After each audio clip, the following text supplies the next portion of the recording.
just left an awesome conversation with the group that Megan Bosch hosts here locally. So Megan, I want to give a shout out to you. That was an awesome group. But the discussion today was dealing with the different generations. So Generation X, Generation Y, Millennials.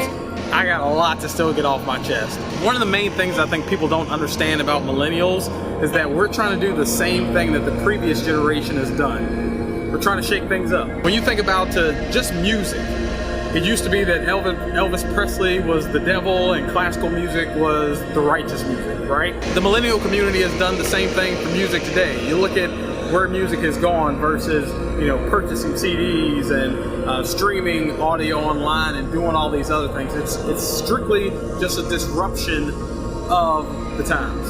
But I think the main thing for us is that we've seen that we don't have to settle. It's not that we're not willing to work hard, because I can tell you, I probably work more hard jobs than a lot of people I know that are in their 60s or 70s. Hard work is not the issue. That's an individual thing. But it first starts with what you're learning, the environment that you're in. So the people that you choose to be around strictly shape the individual that you are. One of the main things that kept coming up was, millennials nowadays don't know how to write checks.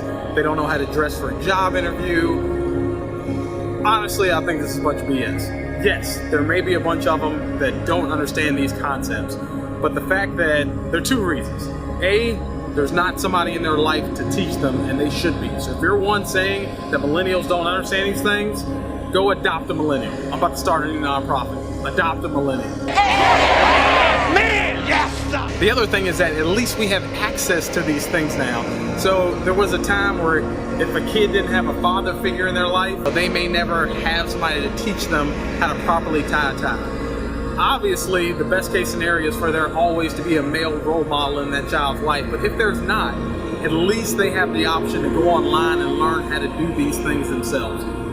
So I think the biggest thing I took away from today's conversation is that we need to learn how to communicate with each other. I know it happens with me. I'll be dealing with people of an older generation, and something that comes simple to me may be very difficult for them.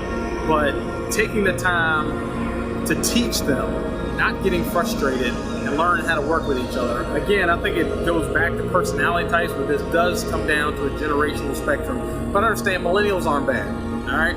It's always the next and upcoming generation that's, revolutionizing things and shaking things up. And the previous generation always has a problem with that. For instance, when I was growing up, I grew up in an old school Baptist church. There was a lady in our church who had to sit in the same seat in the pew every single Sunday, and she wanted to hear Amen sung the same way she heard it when she was a little girl. And one of the first things I asked when I was in church was, why does Sister So-and-so sit right there every week? Well, that's just where she's always sat. Why do we have to sing this song the way we do? Well, that's just the way we've always done it. And I think the one question that millennials aren't afraid to ask is why? Why do we sing that song like that every week? Why does she have to sit there? And the reason that that's the way it's been done before isn't an answer for us. We want to understand why. And that doesn't mean that we're going against leadership. It means that we have a genuine need to understand why things are done the way they've been done. Just because they've been done that way for a long time doesn't mean that it's the best way.